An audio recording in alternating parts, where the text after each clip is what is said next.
Bonjour tout le monde et bienvenue dans une nouvelle vidéo. Cette fois-ci, on va parler de reproduction sociale de Pierre Bourdieu. Et si ta réussite scolaire n'était pas seulement une question de travail ou d'intelligence, et si dès ta naissance, certaines cartes étaient déjà distribuées. Aujourd'hui, on va comprendre une idée centrale de la sociologie moderne, la reproduction sociale, expliquée par Pierre Bourdieu. Une théorie quelque part dérangeante parce qu'elle remet en question le mythe de l'égalité des chances. Alors, qu'est-ce que la reproduction sociale? Pour Bourdieu, la société a tendance à se reproduire à l'identique. Les enfants des classes favorisées deviennent souvent favorisés. Les enfants des classes populaires restent majoritairement en bas de l'échelle. Ce phénomène s'appelle la reproduction sociale.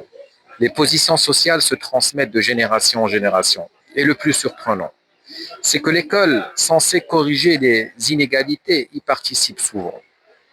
Officiellement, l'école est neutre. Elle récompense le mérite, l'effort, le travail.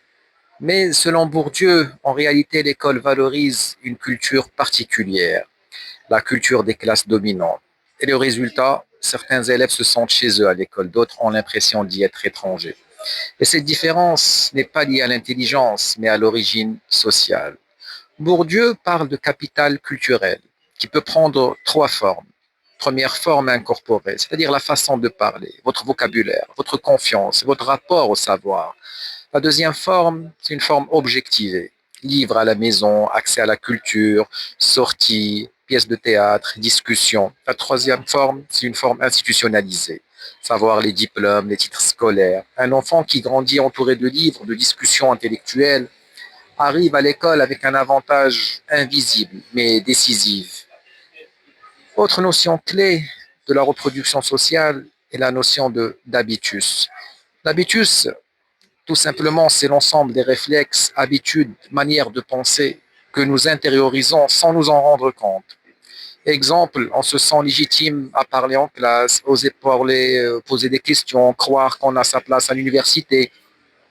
Quelque part, l'habitus est socialement construit et il oriente nos choix, même quand on pense être libre. Violence symbolique et illusion du mérite. Bourdieu parle aussi de violence symbolique. C'est une domination invisible, acceptée par tous. Quand un élève échoue, on lui dit tu n'as pas assez travaillé, mais on oublie de lui dire tu n'avais pas les mêmes ressources au départ. Ainsi, les inégalités apparaissent comme naturelles, alors qu'elles sont socialement produites. Attention, Bourdieu ne dit pas que tout est joué d'avance, mais il montre que les chances ne sont pas égales au départ. La réussite n'est pas uniquement individuelle. Comprendre la reproduction sociale, c'est déjà reprendre du pouvoir sur le réel, car ce que l'on ne comprend pas, on peut commencer à le transformer. En conclusion, la reproduction sociale nous rappelle une chose très essentielle.